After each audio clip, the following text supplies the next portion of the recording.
بسم اللہ الرحمن الرحیم۔ الحمدللہ ہم 16ویں پارے سورہ طٰہٰ کا درس سماعت کر رہے ہیں۔ آج ہمارے درس کا آغاز سورہ طٰہٰ کی آیت نمبر 120 سے ہے۔ اس آیت کریمہ سے پہلے یہ ذکر کیا گیا کہ اللہ تبارک و تعالی نے اپنے دست قدرت سے آدم علیہ السلام کی تخلیق فرمائی، تمام فرشتوں سے آدم علیہ السلام کو سجدہ کروایا، اپنی خلافت عطا فرمائی، اپنی بارگاہ کی مقدس پاکیزہ روح آپ کے جسم مبارک میں پھونکی، اسے ڈالا۔ آدم علیہ السلام اللہ کے نبی ہیں، ابو البشر ہیں، تمام انسانوں کے باپ ہیں، ابو البشر۔ اللہ کے نبیوں کا مقام و مرتبہ انسانوں میں سب سے افضل اور سب سے اعلیٰ ہے۔ اللہ تبارک و تعالی انہیں گناہوں سے معصوم پیدا فرماتا ہے، ان سے گناہ ہو ہی نہیں سکتے، وہ معصوم عن الخطا ہوتے ہیں۔ آدم علیہ السلام کا ذکر قرآن میں بار بار کیا گیا، اور اس بات کا ذکر کیا گیا کہ آپ کو ایک درخت کے قریب جانے سے منع کیا گیا تھا، لیکن پھر اللہ کی مشیت، اللہ کا ارادہ کہ اللہ نے آپ کو بھلا دیا اور آپ بھول گئے، اور پھر بھولے سے آپ نے اس درخت کو کھا لیا، اس کا پھل۔ اور یہ پہلے ہی سے طے تھا، کیونکہ آدم علیہ السلام کو ہمیشہ جنت میں نہیں رہنا تھا، در حقیقت تو آپ کو زمین پر تشریف لانا تھا، اور پھر زمین میں آپ کی اولاد کو پیدا ہونا تھا۔ اگر آپ وہ درخت کا پھل نہیں کھاتے تو پھر آپ ہمیشہ ہی جنت میں رہتے، جو کہ ارادہ الہی نہ تھا۔ لیکن قرآن میں اللہ تبارک و تعالی نے اس واقعے کو ذکر فرمایا، تو مفسرین نے یہی لکھا ہے کہ جب بھی ہم اس واقعات کو پڑھیں یا ان کی تلاوت کریں یا احادیث میں پڑھیں، تو ہمارے دلوں کے اندر سب سے پہلے انبیاء کرام علیہم السلام کا ہمیشہ ادب ہونا چاہیے۔ ان کے واقعات کو ہرگز اس طرح نہ پڑھا جائے یا اس طرح بیان نہ کیا جائے کہ دل کے اندر ہلکی سی بھی بے ادبی یا مذاق کا شائبہ تک ہو، کیونکہ رب ہے، وہ جس طرح چاہے اپنے بندوں سے خطاب فرمائے، انبیاء اس کے بندے ہیں، وہ جس طرح چاہے ان سے خطاب فرمائے، لیکن ہم پر لازم ہے کہ ہم ہمیشہ ان کے مقام و مرتبے کو پیش نظر رکھیں اور ہمیشہ ان کا ادب بجا لائیں۔ آدم علیہ السلام اور حضرت حوا رضی اللہ تعالی عنہا جنت میں رہ رہے ہیں، ابلیس لعین نے بے ادبی کی، سجدہ کرنے سے انکار کر دیا، دشمن بن گیا۔ اللہ تبارک و تعالی نے حکم دیا کہ اے آدم، آپ اور آپ کی بیوی حضرت حوا درخت کے قریب مت جائیے گا، یہ خاص درخت ہے، اس کا پھل مت کھائیے گا۔ ابلیس لعین نے کسی طرح حضرت آدم علیہ السلام کے دل میں وسوسہ ڈالا۔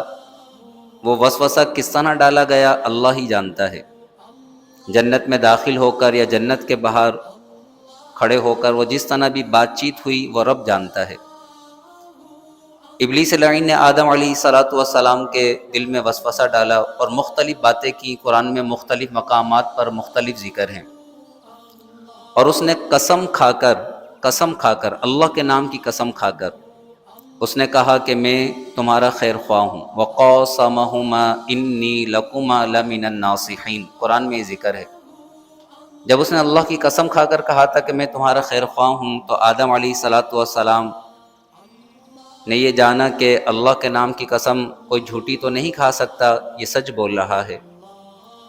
اور پھر ابلیس لعین کے کہنے میں آ کر آپ نے اس درخت کا پھل کھا لیا۔ پھل کھاتے کیا ہوا، جنت میں جو واپس لے لی گئی، سب سے پہلا نتیجہ کیا ہوا جیسے آپ نے اس درخت کا پھل کھایا تو جو جنتی لباس جسم پر تھا فوراً وہ لباس اتر گیا، تو پھر فوراً ہی آدم علیہ السلام و حضرت حوا نے درخت کے پتے اپنے جسم پر چپکا لیے اور درخت کے پتوں سے آپ نے پردہ کر لیا فوراً، آدم علیہ السلام نے بھی، حضرت حوا نے بھی۔ اور پھر حضرت آدم علیہ السلام حضرت حوا کو زمین پر بھیجا گیا، اس بات کا ذکر کیا جا رہا ہے۔ ارشاد فرمایا فوسوس الیہ الشیطان، تو شیطان نے انہیں وسوسہ ڈالا۔ وسوسہ کہتے ہیں دل میں کسی بات کو ڈال دینا۔ فوسوسہ تو وسوسہ ڈالا، الیہ انہیں یعنی حضرت آدم علیہ السلام کو، الیہ سے مراد ہیں آدم علیہ السلام۔ فوسوس الیہ الشیطان، تو شیطان نے انہیں وسوسہ ڈالا۔ قال، کہنے لگا، یا آدم، اے آدم، هل ادلک، کیا میں تمہیں بتاؤں، علی شجرۃ الخلد، ہمیشگی کا درخت، اے آدم کیا میں ہمیشگی کے درخت پر تمہاری رہنمائی کروں؟ جنت میں ایک ایسا درخت ہے کہ جس کا پھل کھانے والا ہمیشہ ہمیشہ زندہ رہے گا، وَمُلْكٍ لَا يَبْلَى، اور ایسی سلطنت جو پرانی نہ ہو، ملک سلطنت، لا یبلا پرانی نہ ہو، یعنی ایسی سلطنت جو کبھی بھی ختم نہیں ہوگی۔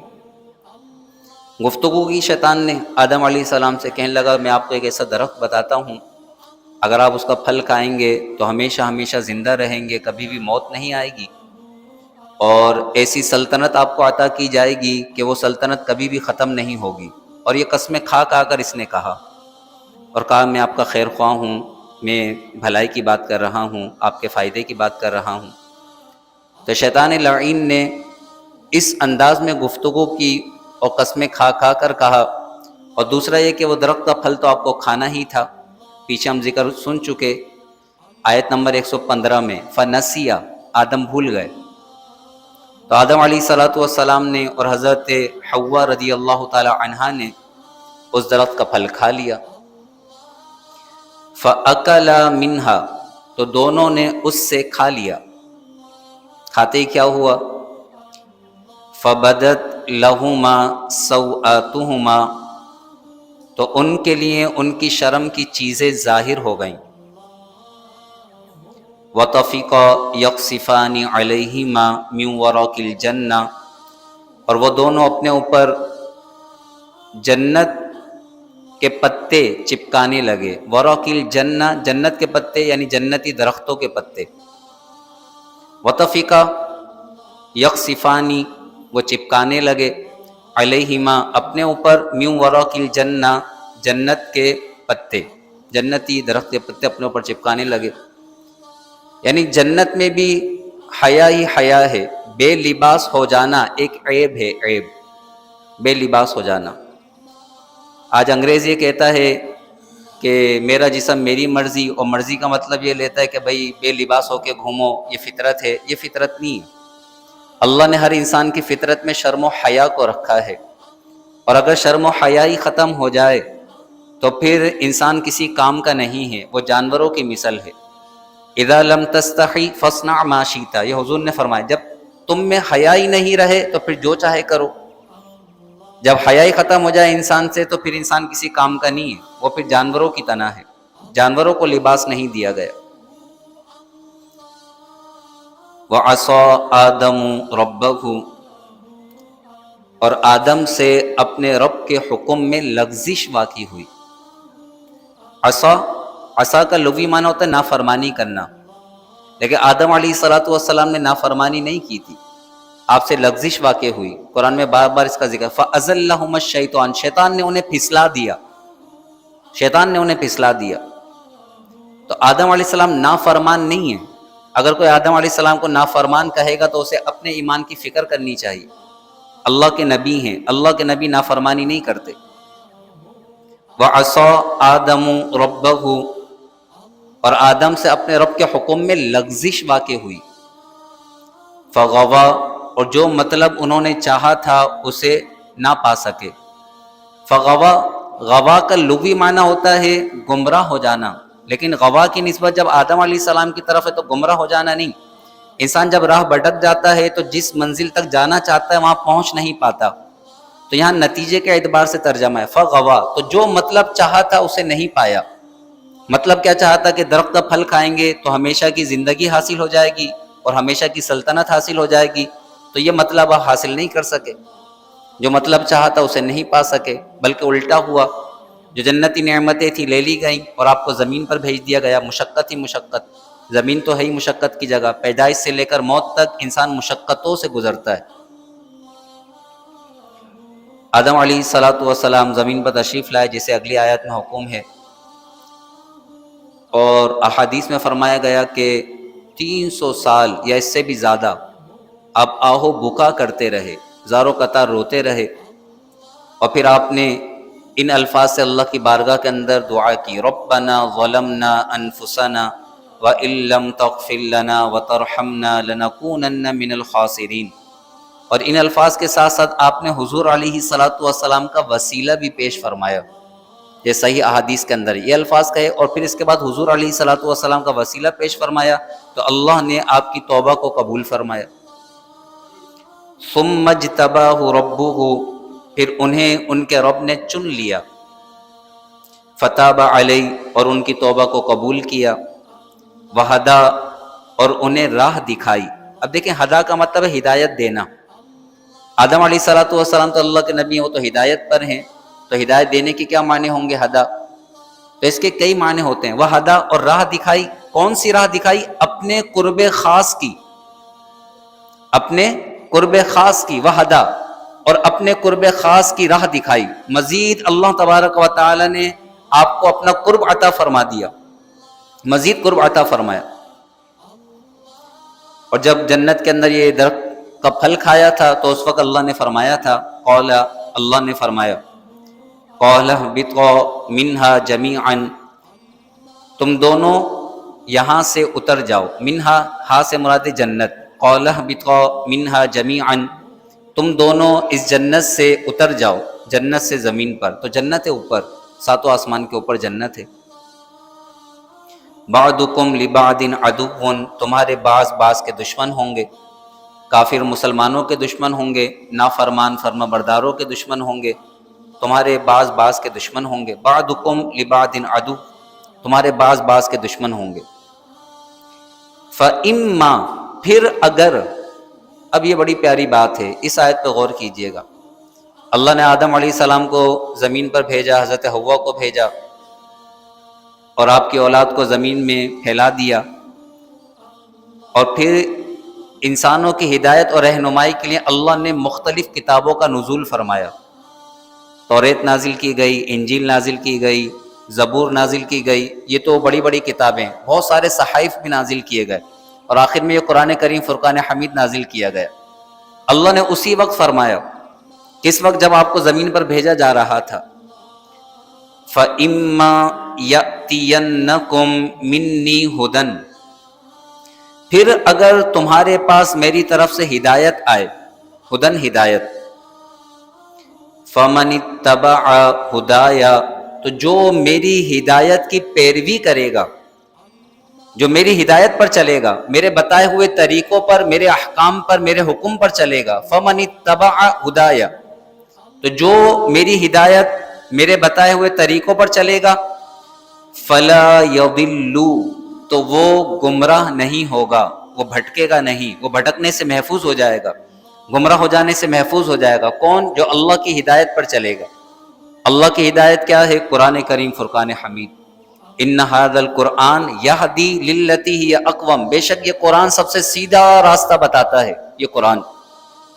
تو قرآن کریم فرقان حمید یہ اللہ کی ہدایت ہے، اور ایسی ہدایت ہے کہ جو قرآن سے وابستہ ہو جائے گا اللہ اسے بھٹکنے سے محفوظ فرما دے گا۔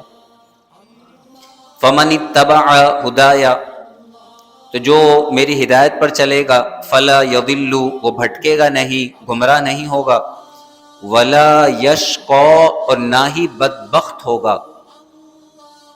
یعنی قرآن پڑھنے والے، قرآن سننے والے، قرآن پر عمل کرنے والے، وہ سعادت مند ہیں، بدبختی ان کے قریب نہیں آتی۔ اور اگر بدبختی کسی کا مقدر ہو چکی ہو اور وہ قرآن کے قریب آ جائے، قرآن کو سمجھے، قرآن پر عمل کرے، تو اس کی بدبختی سعادت مندی سے تبدیل کر دی جاتی ہے۔ اللہ تبارک و تعالی قرآن کا نور ہم سب کو نصیب فرمائے۔ حدیث میں یہ فرمایا گیا ان اللہ یرفع بہذا الکتاب اقواما، بے شک اللہ اسی کتاب کے ذریعے بہت سے لوگوں کو بلندیاں عطا فرمائے گا، وَيَدَعُ بِآخَرِينَ، اور بہت سے لوگوں کو پست کر دے گا، بلندیوں کی جگہ تباہی ان کا مقدر ہو جائے گی۔ جو قرآن سے وابستہ ہو جائیں گے یرفع، بلندیاں ہی بلندیاں ہوں گی۔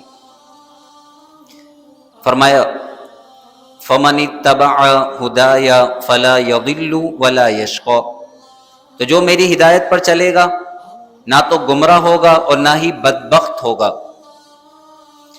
وَمَنْ أَعْرَضَ عَنْ ذِكْرِي، اور جس نے میرے ذکر سے منہ پھیرا، اعرض اعراض کرنا، منہ پھیر لینا، توجہ نہ دینا، نہ ماننا، انکار کرنا۔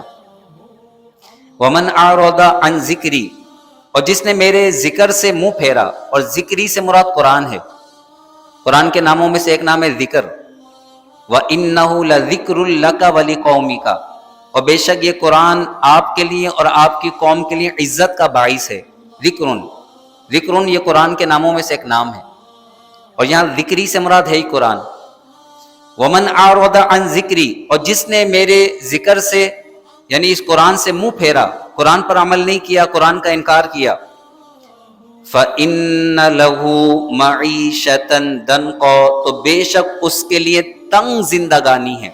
ضنکا معنی تنگ، معیشت زندگی، معیشتاً ضنکا، تو بے شک اس کے لیے تنگ زندگانی ہے۔ جو قرآن سے منہ پھیرے گا اس کی زندگی تنگ کر دی جائے گی، دنیا میں تو اس طرح کہ اسے سکون نہیں ملے گا، مال کی حویث میں اضافہ ہوتا چلا جائے گا، اسے نیکیوں کی توفیق نہیں دی جائے گی، اسے سیدھے راستے کی ہدایت نہیں دی جائے گی جو قرآن سے منہ پھیرے گا۔ ہاں جو قرآن کے قریب آ جائے گا تو معیشتاً ضنکا نہیں، اللہ تبارک و تعالی اسے اطمینان والی زندگی عطا فرمائے گا۔ فَلَنُحْيِيَنَّهُ حَيَاةً طَيِّبَةً، ضرور بضرور ہم اسے ایک پاکیزہ زندگی عطا فرمائیں گے۔ جو قرآن پر عمل کرے، قرآن کی پیروی کرے، ایک طرف حیات طیبہ ہے پاکیزہ زندگی، دوسرے معیشتاً ضنکا ہے، انسان کے اپنے ہاتھ کے اندر ہے۔ صبح آنکھ کھلتی ہے، رات کو سوتا ہے، پورے دن میں یہ کتنی فرما برداری کر رہا ہے، کتنی نافرمانی کر رہا ہے، کتنی اطاعت کر رہا ہے، کتنی روح گردانی کر رہا ہے، خود غور کرے۔ اگر انسان خود فرما بردار بن جائے گا تو اللہ اسے حیات طیبہ پاکیزہ زندگی عطا فرما دے گا۔ وَمَنْ أَعْرَضَ عَنْ ذِكْرِي، اور جس نے میرے ذکر سے، قرآن سے اعراض کیا، منہ پھیرا، فَإِنَّ لَهُ مَعِيشَةً ضَنْكًا، تو بے شک اس کے لیے تنگ زندگانی ہے، نہ دنیا میں سکون ہوگا نہ قبر میں۔ حضور علیہ الصلوۃ والسلام نے صحابہ سے فرمایا، تنگ زندگانی کی تفسیر میں آپ نے فرمایا کہ تنگ زندگانی معیشت ضنکا کیا ہے؟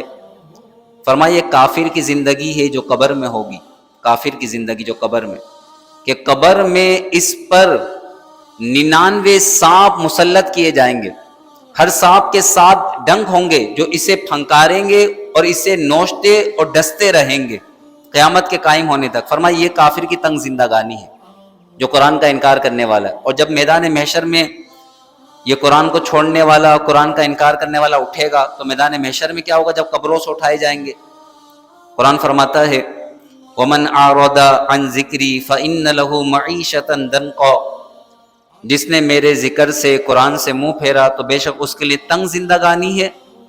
وَنَحْشُرُهُ يَوْمَ الْقِيَامَةِ أَعْمَى، اور قیامت کے دن ہم اسے اندھا اٹھائیں گے۔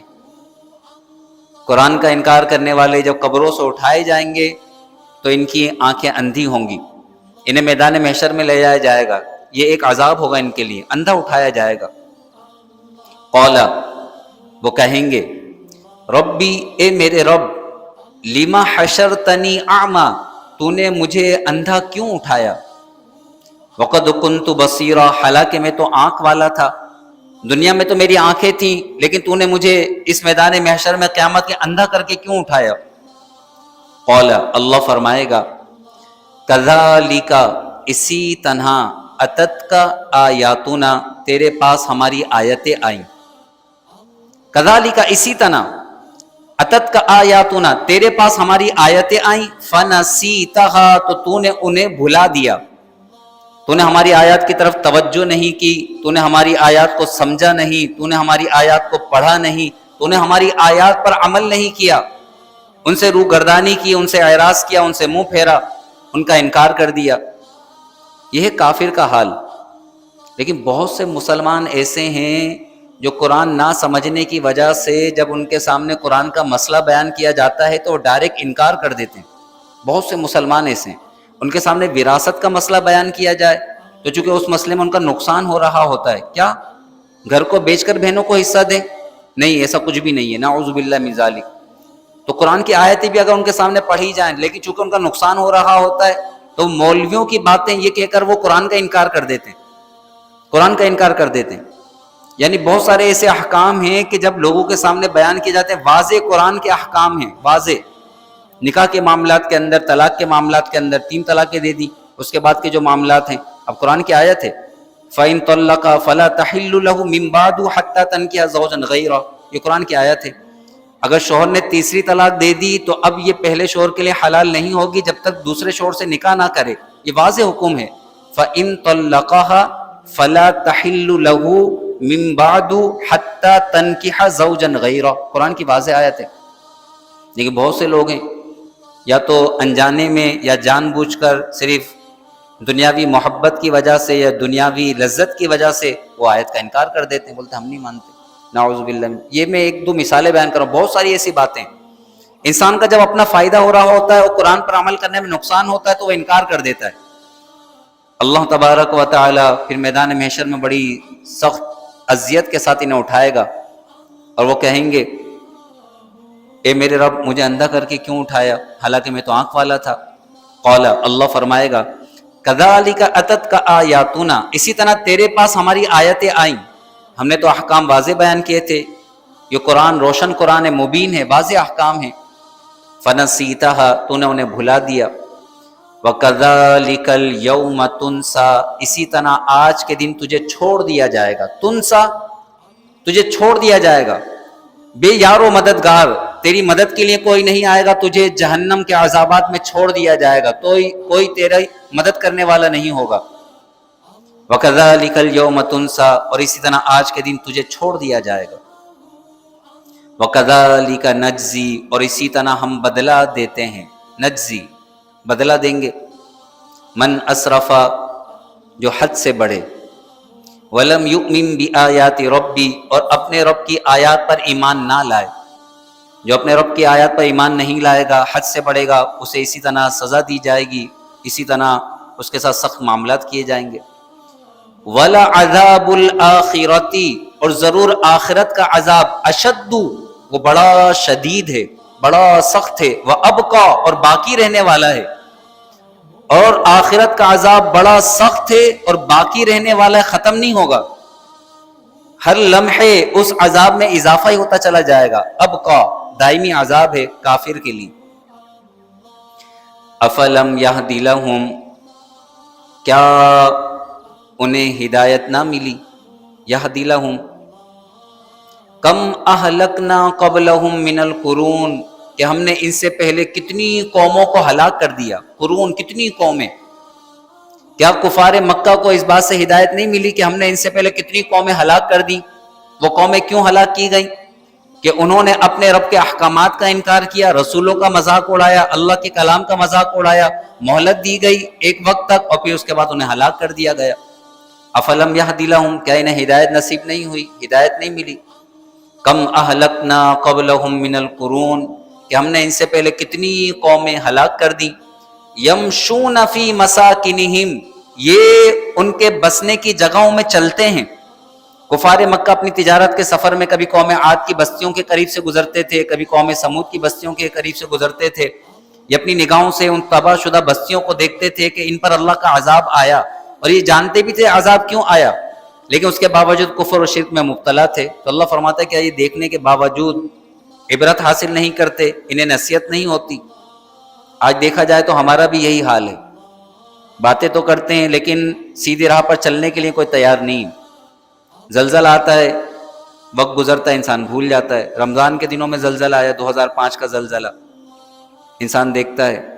ابھی مری واقعہ ہوا کچھ مہینوں پہلے، جو برف باری کے معاملات تھے، تو انسان کی نگاہوں کے سامنے عبرت کے بہت سارے مناظر ہوتے ہیں، لیکن انسان عبرت حاصل کرنے کے بجائے بس وہ تھوڑی بہت باتیں کرنے کے بعد اسے بھلا دیتا ہے، خود سیدھی راہ پر نہیں آتا، اپنی موت کو یاد نہیں کرتا کہ مجھے بھی ابھی مرنا ہے اور رب کے دربار میں حاضر ہونا ہے۔ افلم یہدی لہم، کیا انہیں ہدایت نہیں ملی؟ کم اہلکنا قبلہم من القرون، ہم نے ان سے پہلے کتنی قومیں ہلاک کر دی۔ یمشون فی مساکنہم، یہ کفار مکہ ان کے بسنے کی جگہوں میں چلتے ہیں۔ ان فی ذالک لآیات، بے شک اس میں ضرور نشانیاں ہیں، لِأُولِي النُّہَىٰ، عقل والوں کے لیے، جو عقل مند ہیں، عقل والے ہیں، وہ تو عبرت حاصل کرتے ہیں۔ جو بے وقوف نادان احکم ہیں وہ صرف باتیں کرتے رہ جاتے ہیں، بیٹھ کر 2-2 3-3 گھنٹے باتیں کروا لیں، نماز پڑھنے کے لیے آتے نہیں ہیں، ہدایت کی طرف آتے نہیں ہیں، تلاوت کی طرف آتے نہیں ہیں، بس بیٹھ کے ان سے تجزیہ کروا لیں۔ بیٹھے ہوئے بھائی اینکر بیٹھے ہوئے، وہ باتیں کر رہے ہیں، تجزیہ کر رہے ہیں، لیکن خود رب کی نافرمانی میں مبتلا ہیں۔ وہ کس قدر رب کے احکامات کی پیروی کر رہے ہیں، کس قدر رب کے حکم پر چل رہے ہیں، یہ اس کی طرف کسی کا دھیان نہیں ہے۔ اصل یہ کہ انسان اپنی اصلاح کرے، اپنی اصلاح کرے، میرے اندر جو عیوب ہیں انسان اپنے عیوب کو دور کرے، اپنی اصلاح کرے۔ فرد سے معاشرہ بنتا ہے، جب ہر فرد اپنی اصلاح کر لے گا تو پورا کا پورا معاشرہ جو ہے وہ اصلاح پذیر ہو جائے گا، سارے کے سارے وہ نیک متقی پرہیزگار بن جائیں گے، اللہ کی مدد شامل حال ہو جائے گی۔ اللہ تبارک و تعالی اس رکوع کی برکتیں ہم سب کو نصیب فرمائے۔ الحمدللہ یہ رکوع مکمل ہوا۔ اگلی نشست میں سورہ طٰہٰ کا آخری رکوع ہے، 16ویں پارے کا بھی آخری رکوع، تو اب اگلی نشست میں ضرور تشریف لائیے گا۔ ہو سکے تو قرآن کی دعوت عام کریں، خود بھی قرآن سیکھیں، اس کی دعوت کو عام کریں۔ آپ کے گھر میں آپ کے بھائی ہیں، بچے، ان کو بھی ساتھ لیتے آئیں، دوست احباب ہیں۔ 30 منٹ ہوتے ہیں صرف، یہ بڑی تیزی کے ساتھ گزر جاتے ہیں، لیکن 30 منٹ بہت ہی زیادہ فائدہ مند ہیں، بہت زیادہ۔ اب یہ 30 منٹ پابندی سے آتے رہیں گے تو انشاءاللہ قرآن کا نور بھی حاصل ہو جائے گا، دل کی آنکھیں بھی روشن ہو جائیں گی، بصیرت بھی حاصل ہوگی، اللہ کا قرب بھی حاصل ہوگا، اور آخرت میں بے حد اجر و ثواب نصیب ہوگا۔ اللہ تبارک و تعالی اس نشست کی برکتوں سے ہمیں، ہمارے گھر والوں کو مالا مال فرمائے، ہمیں ہر سختی سے، ہر عذاب سے، اپنے قہر سے محفوظ و مامون فرمائے، ہمیں معیشتاً دن کا تنگ زندگانی سے محفوظ فرمائے، اللہ میں حیات طیبہ نصیب فرمائے، ہمارے رزق میں بے شمار برکت وسعت نصیب فرمائے۔ آمین۔ وآخر دعوانا ان الحمدللہ رب العالمین، وصلی اللہ تعالی علی خیر خلقہ ونور عرشہ سیدنا و مولانا محمد وعلی آلہ واصحابہ اجمعین، آمین برحمتک یا ارحم الراحمین۔